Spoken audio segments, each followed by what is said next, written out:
Boa noite a todos os nossos alunos do canal Educação, da Secretaria de Educação do Estado do Piauí, alunos que acompanham as nossas aulas aqui pelo canal. A todos vocês da primeira série do ensino médio, que acompanham as nossas aulas aqui no turno da noite, meu boa noite, eu sou a professora Marília Ferreira, sou professora aqui de Linguagens, de Literatura do canal Educação. Nessa primeira semana da retomada das nossas aulas aqui pelo canal, nós fizemos agora uma releitura, né, uma repescagem de alguns assuntos importantes que a gente trouxe para vocês no semestre passado, tá? E a gente vai fazer aí todo esse processo de reafirmação, porque sempre é bom a gente encontrar aí esses processos, tá? É sempre bom a gente encontrar esses processos, tá bom? Mandar um abraço aí a todos os nossos alunos de São Pedro do Piauí, sempre muito participativos, né? Alunos de Palmeira do Piauí, lá da escola Martim Pinheiro, que está aqui também no nosso chat interno. Deixa eu ver o que mais aqui, meu Deus do céu. Ai, minha nossa, está tão pequena a letrinha que não dá para eu ver aqui direitinho, não. Mas temos alguns polos interligados e você que está acompanhando as nossas aulas pelo canal Educação através do YouTube, né? Também pode se posicionar aí através do nosso chat, tá bom? Então, gente, hoje a gente vai revisar um conteúdo importante. A literatura barroca no Brasil produziu grandes autores, grandes momentos estéticos literários, que podem e precisam ser revistos dentro dessa sua plenitude. Um dos pontos importantes da produção do barroco no Brasil é a produção da prosa. Não ainda é uma prosa de fundo, vamos dizer assim, literário, no sentido de criar os aspectos ficcionais, mas é uma prosa considerada literária pela riqueza da linguagem utilizada pelos seus escritores, no caso específico, pelo seu escritor, né? A gente está falando do Padre Antônio Vieira, o grande orador da Igreja Católica, o representante da prosa barroca aqui do século XVI, tá? Ou do século XVII. Nós vamos encontrar na produção sermonística do Padre Antônio Vieira características importantes do universo barroco e que passam aí a serem valorizadas dentro do seu texto. É um texto repleto de simbologia e a gente trouxe também na nossa aula de hoje muitas atividades para a gente poder executar. Na nossa cartela de conteúdo está aí os sermões de Antônio Vieira, o barroco e as suas características, né? Para apresentar esse universo aqui, a gente traz para vocês, ó, a imagem e as palavras desse homem da fé. Há homens que são como velas, sacrificam-se, queimando-se para dar luz aos outros. Olha aí, gente. Eita frase, professora, eu vou copiar e colocar no meu Insta. Pois coloque, gente, ó. A gente vai observar que muitas vezes a gente faz esse aporte da nossa vida, fazendo todo esse processo de referenciação a outras pessoas, e muitas vezes eles brilham e a gente fica ofuscado, né? Ou então não tem o nosso merecimento e reconhecimento.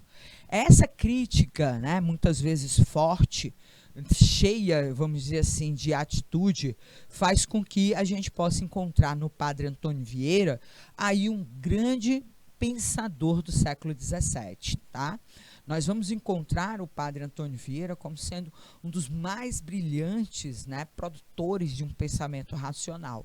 Além de religioso, ele também exercitava bastante esses conhecimentos relacionados àquilo que seria essa visão crítica que ele tinha das pessoas e da realidade.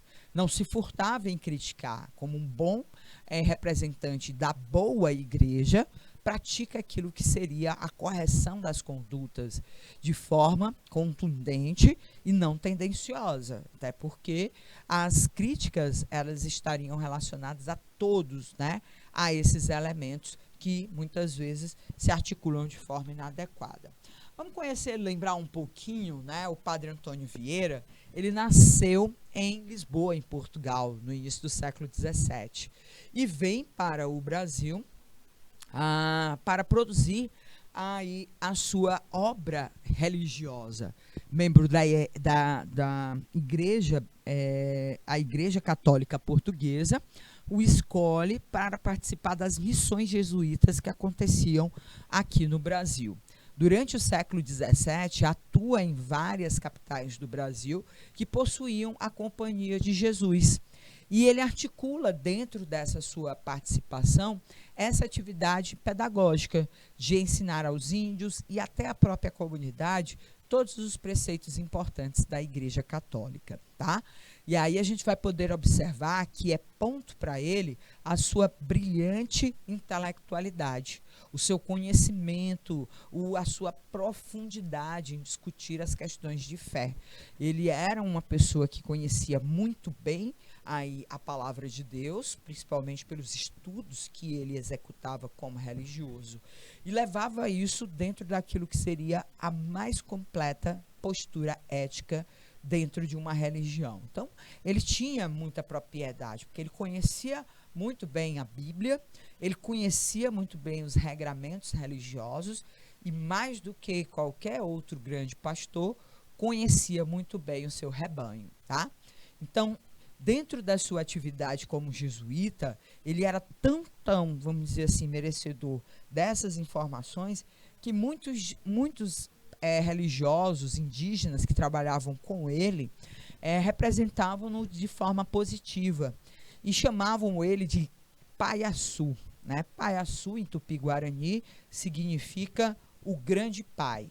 Então, ele tinha, vamos dizer assim, uma conduta ética, principalmente humanitária, para tratar com essas pessoas, principalmente aí aqueles que eram a ele ligados pela religião e principalmente pela doutrinação.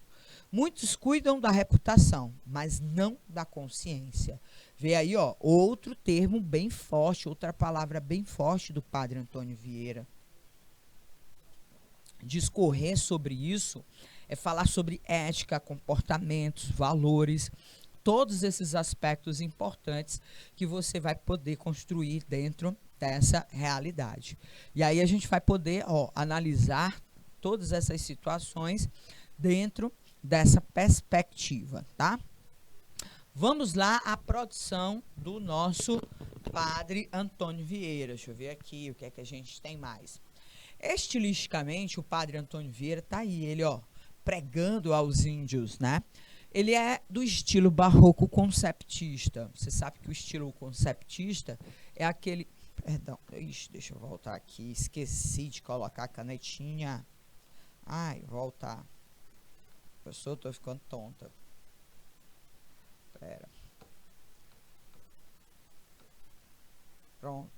Conceptista. Prosa era um dos elementos a serem trazidos através desse texto, né? E o estilo das ideias, as teses, as argumentações, os conceitos que faziam com que a gente tivesse essa defesa ideológica, essa busca por um processo de argumentação, tá? Então, a gente vai poder perceber que em torno das temáticas que ele se propunha a discutir, ele saía recolhendo as melhores ideias para que houvesse a construção de um texto que sedimentasse aí todo o seu processo de entendimento. Que textos foram esses construídos pelo padre Antônio Vieira? Sermões e cartas, tá? Os sermões, cerca de 300 sermões, e as cartas foram o exercício da prosa dessa argumentação em torno dessas temáticas tão bem defendidas pelas ideias que padre Antônio Vieira recolhia. E quais eram as temáticas que ele defendia? A fé era uma delas, mas uma fé que reportava aquilo que seria a prática da boa religiosidade, né? Os princípios necessários a gente se distanciar daquela corrupção religiosa que a igreja viu acontecer no século XVI, no século XV, quando sofreu o abalo da reforma protestante. E aí ele já aqui, dentro da Contra-Reforma, defendia uma convicção mais forte, não só da sociedade, como também dos membros católicos, dos membros religiosos da Igreja Católica, em torno desse aspecto. Discutia questões religiosas, políticas, sociais. Ele era um cara participante da sua sociedade. Quando vinha para o Brasil, procurava se inteirar da escravização dos índios. Por trabalhar com esses índios, acabou adotando, vamos dizer assim, uma postura de proteção contra eles. Não era uma proteção, ele defendia a não escravização dos índios. E isso foi um problema para o governo português, que queria se apropriar também da força nativa para poder ganhar sobre ela, já que eles já ganhavam sobre a força africana.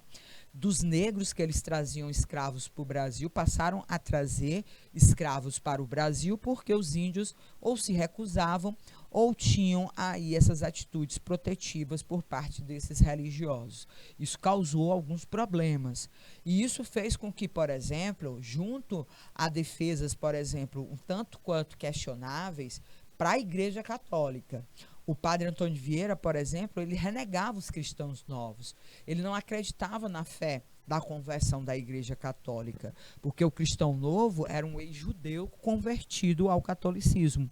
E ele dizia, olha, esse cristão aqui é novo, ele não é um cristão, porque ele não tem uma fé convicta, ele tem uma fé parcial. Ele está dizendo que está tendo fé na minha igreja só para escapar da fogueira, porque a igreja mandava para a fogueira os hereges, os infiéis, os não católicos, né? Então, a igreja começou a dizer, ei, cara, tu é do nosso lado ou contra? E aí a gente vai poder perceber que o padre Antônio Vieira, das suas convicções pessoais, das suas ideias, né, das suas convicções ideológicas, passou a ser uma pedra no sapato do governo, uma pedra no sapato da igreja. Por quê? Porque ele não se subjugava. Ele acreditava nas suas teses, nas ideias por ele defendidas, tá? E aí acabou se tornando uma persona non grata. Foi condenado pela própria igreja, a Inquisição o condenou a evitar escrever os sermões. Para ele, gente, foi uma situação, vamos dizer assim, quase que uma facada no peito. Porque para quem gostava de escrever, argumentar e trazer toda essa prática constante dentro do seu texto, ser proibido de escrever era a morte, né? Então, a gente vai encontrar aí uma situação interessante. Ele foi proibido de escrever sermões. Estava assim lá na sua condenação. Mas cartas não são sermões. E aí ele passa, olha, ele continua durante os 10 anos que ele ficou sob o poder da Igreja Católica, preso, acusado de ser aí um traidor daquela igreja, escrevendo as cartas, exercitando a sua força argumentativa, ideológica. Inclusive, uma dessas cartas ele escreveu para o então Papa da Igreja Católica, convencendo o Papa de que ele era inocente, de que ele estava perdendo era tempo a Igreja Católica com ele ali preso. E a carta foi tão bem feita, tão bem argumentada, que o Papa da época o libertou da sua antiga condenação, tá? Então a gente vai poder perceber que o padre Antônio Vieira convencia até as pedras a andar por conta das suas ideias. É extremamente discursivo e excelente na sua oratória. Seus sermões duravam horas e as pessoas ficavam ali quietinhas, aí publicando. Como eu disse para vocês, perto dos 200, organizados em 16 volumes, são 500 cartas, foram publicadas todas póstumamente as obras, e aí a gente vai poder identificar alguns pontos importantes.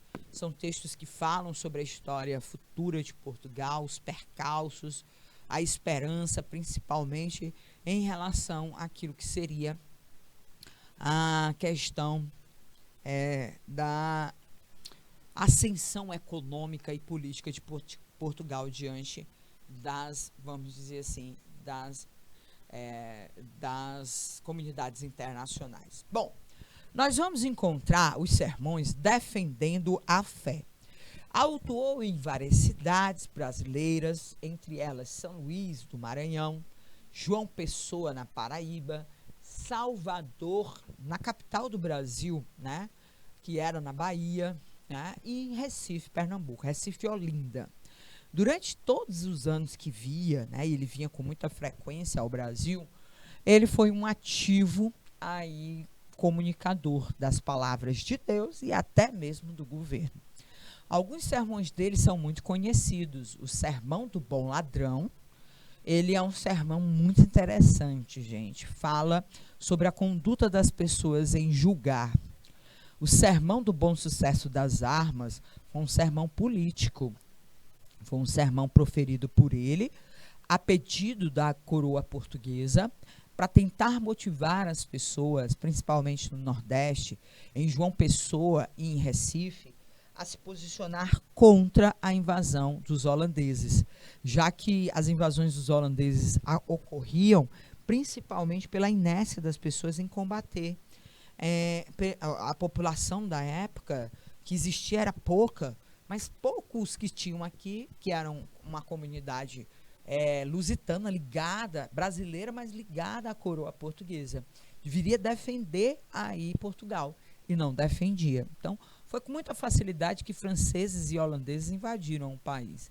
E aí, olha, como eles todos eram atentos àquilo que o padre Antônio Vieira falava, ele pediu para que proferisse esse sermão. E o sermão da Sexagésima, que é um dos sermões mais lembrados, em que ele fala sobre a arte da pregação. Fala sobre a dificuldade que os pregadores têm de se comunicar com seus fiéis, aquilo que seria uma característica desses pregadores, o desconhecimento da palavra de Deus. E aí ele critica quem ele não podia criticar, os membros da própria Igreja Católica. Aí, gente, ó, é pegar pesado, né? É pegar dentro desse momento. O sermão pelo bom sucesso das armas de Portugal contra as de Holanda foi proferido em 1640, no meio daquela confusão lá, que eram as invasões holandesas. Ele foi chamado pela coroa portuguesa a tentar motivar as pessoas, principalmente na defesa de um patrimônio que só interessava a coroa portuguesa. Eram as terras mais férteis que o Brasil possuía. As terras onde se plantava a cana-de-açúcar, né, onde se colhia a cana, que era transformada em açúcar e levada para a Europa. Patrimônio valiosíssimo no século XVII. E os holandeses, como tinham também querendo tirar um pedacinho, os franceses, invadiram, né, alguns territórios, algumas cidades brasileiras. Aí foi lá o padre Antônio Vieira, de Salvador, tentar chamar a atenção da sua comunidade. Olha, vocês têm que ficar do lado dos portugueses para defender o patrimônio de Portugal, porque o patrimônio de Portugal é o mesmo do Brasil. Olha aí, na época era, né? Mas a gente vai poder perceber que os portugueses tiravam daqui e nada colocavam. Aí as pessoas realmente se cansam quando você só tira e nunca aparece para ajudar depois. Mas aqui, olha, qual foi a argumentação dele? Tá aí. A argumentação dele foi para dar essa visão religiosa. Combater os holandeses, por quê? Porque eles são hereges anglicanos. Olha aí o argumento que ele vai pegar. Se você não está a fim de ajudar porque os caras não te ajudam, né? Tudo bem. Agora, você não vai ficar do lado deles porque eles são contra a nossa religião. Aí ele pegou num ponto em que a comunidade, todo mundo gostava de falar que eles eram católicos. E aí ele coloca aqui, olha, e depois de tantos perigos, depois de tantas desgraças, depois de tantas e tantas lastimosas mortes, ou nas praias desertas sem sepultura, ou sepultados nas entranhas das árvores, das feras, dos peixes, que a terra, assim ganharmos, as hajamos de perder assim. Olha, veja bem que nesse primeiro momento, ele faz aqui a alusão, gente, ó, a uma situação que os brasileiros enfrentaram, de enfrentar perigos e mais perigos. Só que quem enfrentou isso aí foram os portugueses, né? E aí, olha, eles enfrentaram todos esses perigos para poder ficar com as terras, né? E aí, depois de enfrentar tudo isso, eu vou deixar uma pessoa pegar ela sem lutar? Se determináveis dar estas mesmas terras aos piratas de Holanda, aí ele já começa aqui, ó, a criticar os holandeses, chama ele de piratas. Porque, aliás, não destes enquanto eram agrestes incultas. Ou seja, quando só tinha os índios aqui, depois de domesticar os índios, depois de cultivar, os caras vão querer pegar? Tantos serviços vos tem feito esta gente pervertida e apóstata. Olha, ele chama os holandeses de pervertidos. Apóstatas são pessoas sem religião, né? Se me buscardes amanhã, que me hão haver de achar. Olha, veja bem. Então, ele critica aí essa representação. E faz, no final das contas, aquilo que os portugueses queriam. Mobilizar a comunidade para que eles resistissem à entrada dos holandeses aqui no Brasil. Bom, próximo sermão, Sermão do Bom Ladrão, proferido em 1655 na Igreja da Misericórdia, em Lisboa, Portugal. O mais interessante é que o Sermão do Bom Ladrão é um sermão político. Ele, Padre Antônio Vieira, mandou chamar todo mundo, olha, o rei, todos os seus ministros, todos os seus administradores, todo mundo que é político tem que estar lá, que eu quero falar umas coisas para esse pessoal. Aí ele trouxe o Sermão do Bom Ladrão. Para falar de quem, gente? De quem vai para a cadeia em Portugal. Quem vai para a cadeia? É o ladrão que furta para comer ou é o ladrão de cidades e reinos? Eis a questão muito complicada que a gente vai encontrar. No Sermão do Bom Ladrão, ele disse assim, o ladrão que furta para comer não vai nem leva ao inferno. Os que não só vão, mas levam, de que eu trato, são os ladrões de maior calibre. E o de mais alta esfera. Eita! Quando foi na hora da missa, os caras começaram a se olhar, os políticos, né? Ah, ele está falando da gente. Meu Deus, aí a gente vai para o inferno. Por quê? Aí o Padre Antônio Vieira diz, não só os ladrões, diz o santo, os que cortam bolsa ou espreitam os que vão se banhar para lhe escolher a roupa.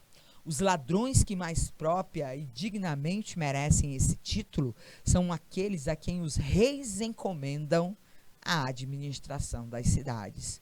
Os quais, com manha já com força, roubam e despovam os povos. Olha aí é que o povo ficou envergonhado mesmo. Os péssimos administradores corruptos que tiravam o dinheiro do povo eram o alvo da crítica do Sermão do Bom Ladrão. Então, existe o bom ladrão e o mau ladrão.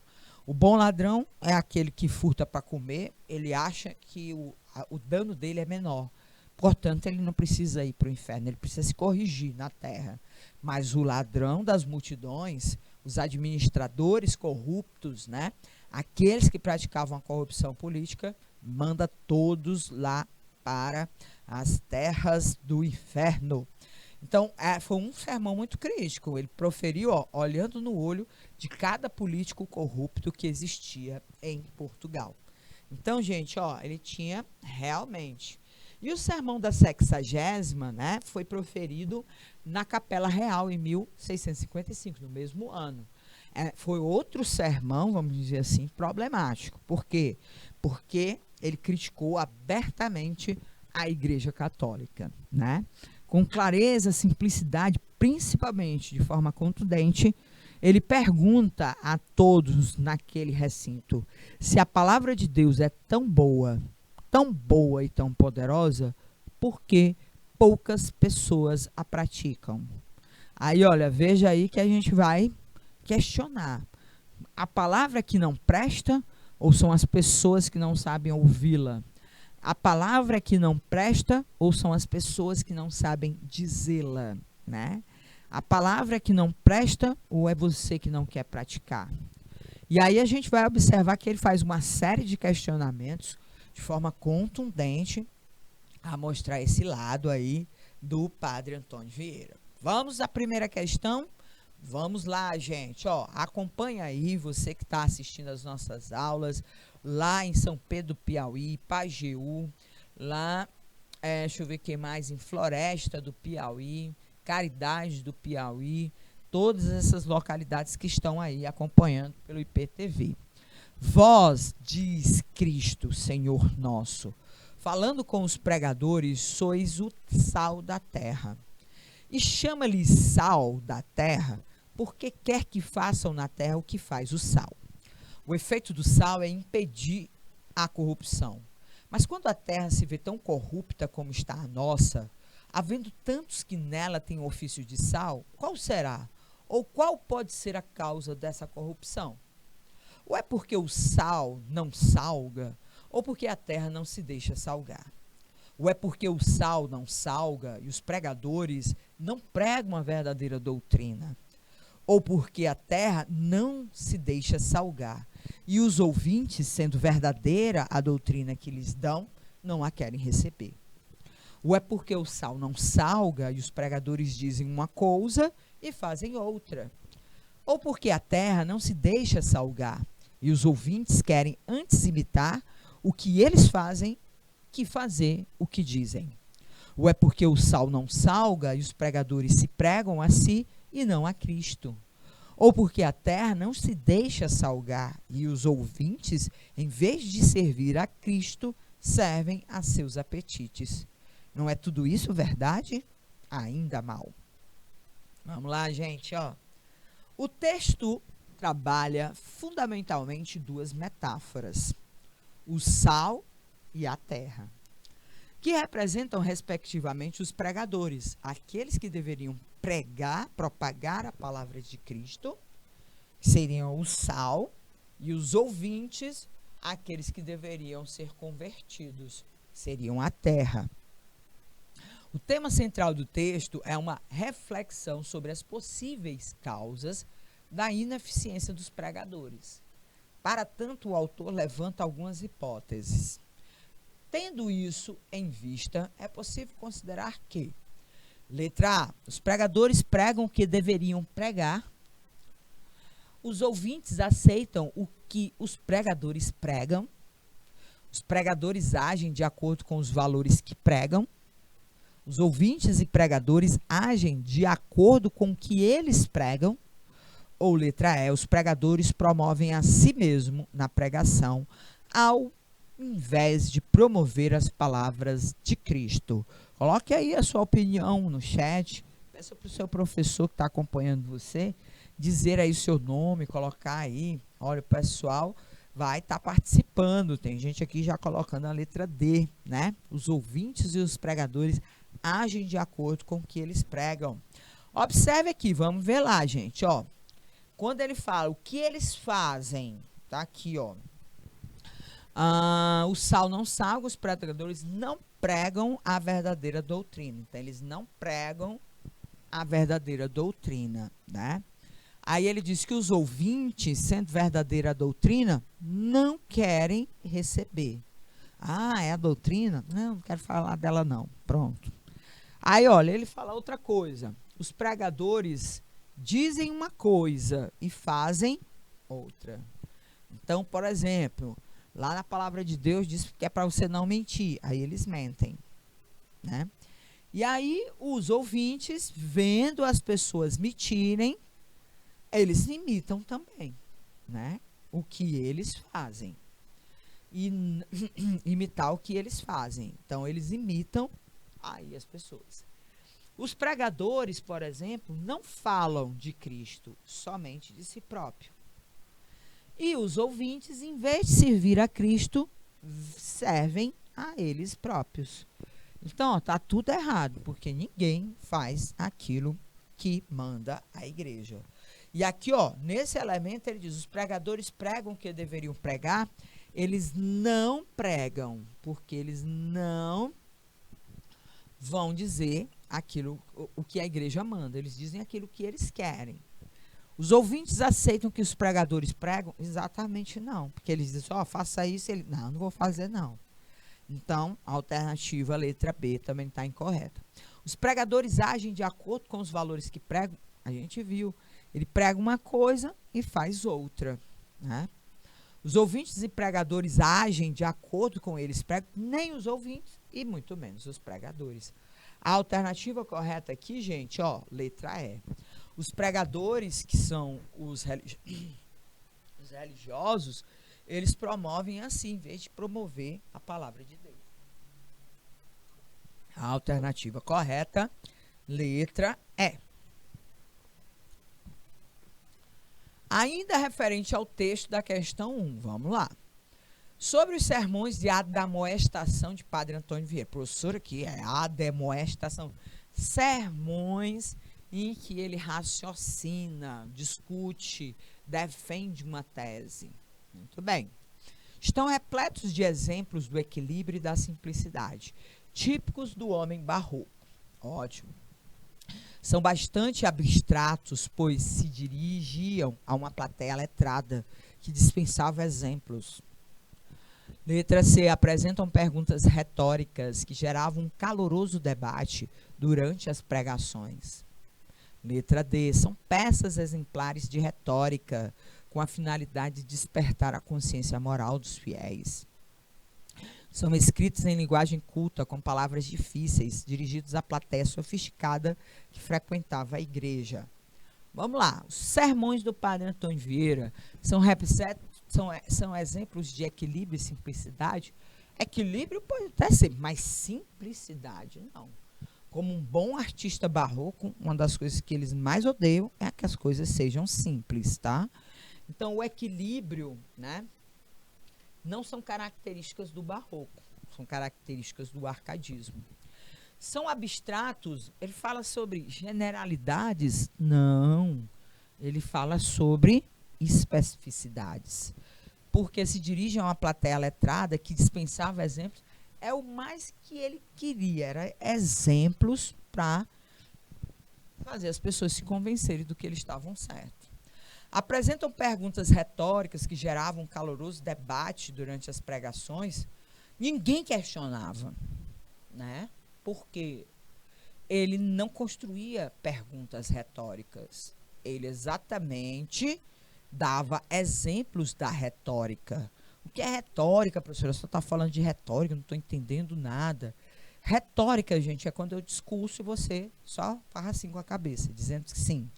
Retórica é quando você constrói uma argumentação baseada em ideias que são inquestionáveis, tá? Então, a retórica é eu não ter o retorno por parte do questionamento de outras pessoas acerca daquilo que eu digo, tá? Então, são peças exemplares de retórica. Retórica é isso, quando eu falo e todo mundo, ah, tá, você tem razão. E a finalidade dessa retórica era mostrar para você que não adianta você questionar. Eu estou certo, eu estou certa e você tem que apenas se corrigir. A alternativa correta aqui, ó, letra D.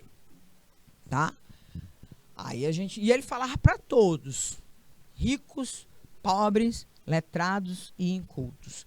Todos representavam aí a plateia de Padre Antônio Vieira, tá bom?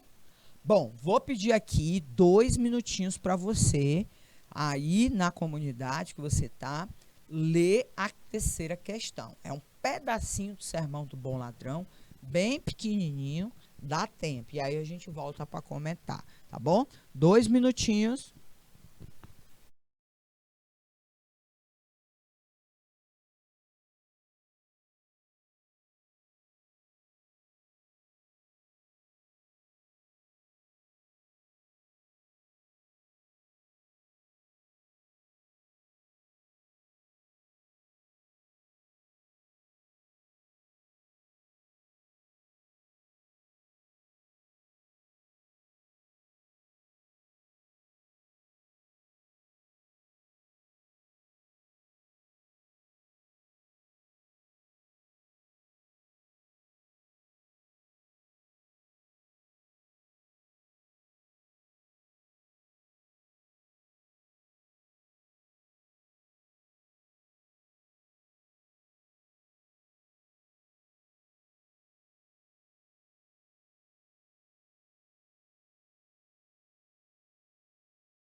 Ok, gente, olha, vamos retomar aqui.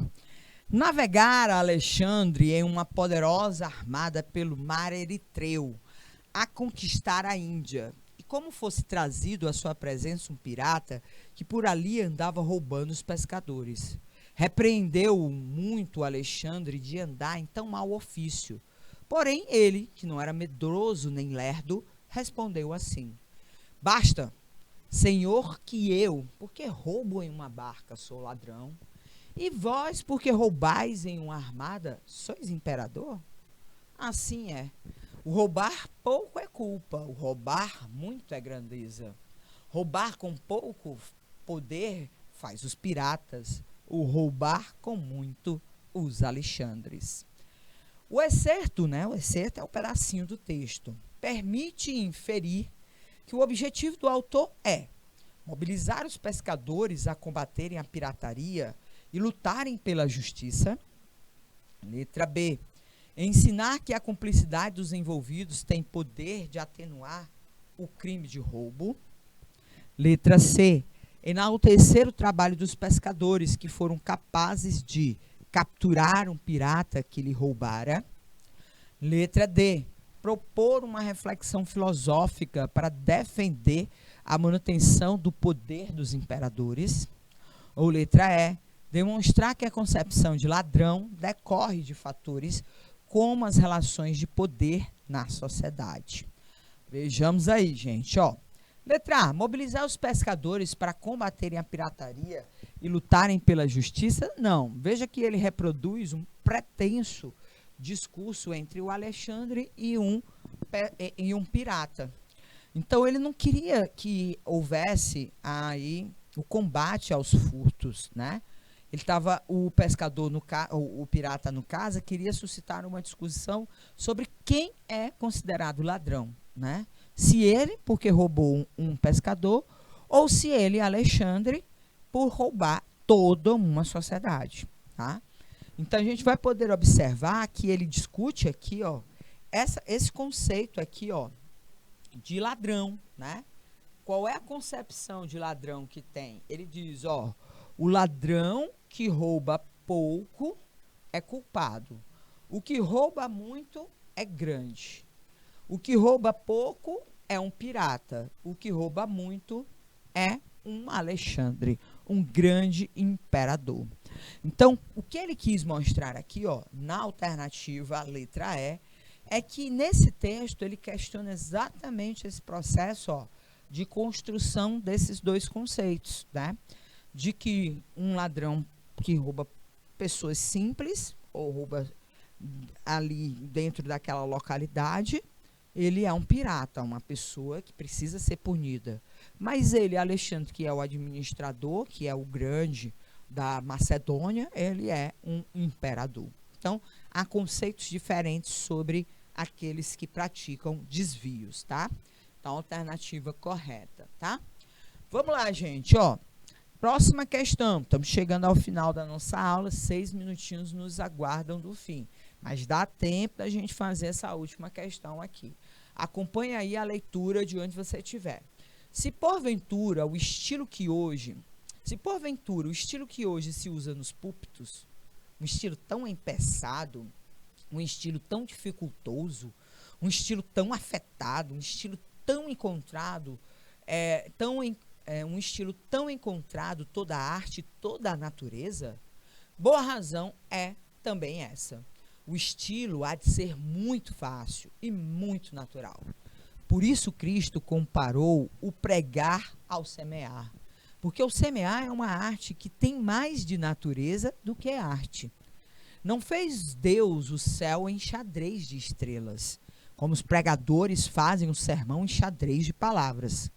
Se uma parte está branco, a outra há de estar negro. E como hão de ser as palavras? Como as estrelas.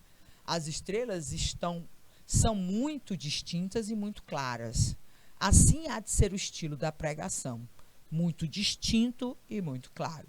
Nesse sermão, aqui, nessa parte do sermão da 60ª, ele fala sobre o estilo de falar dos religiosos da pregação.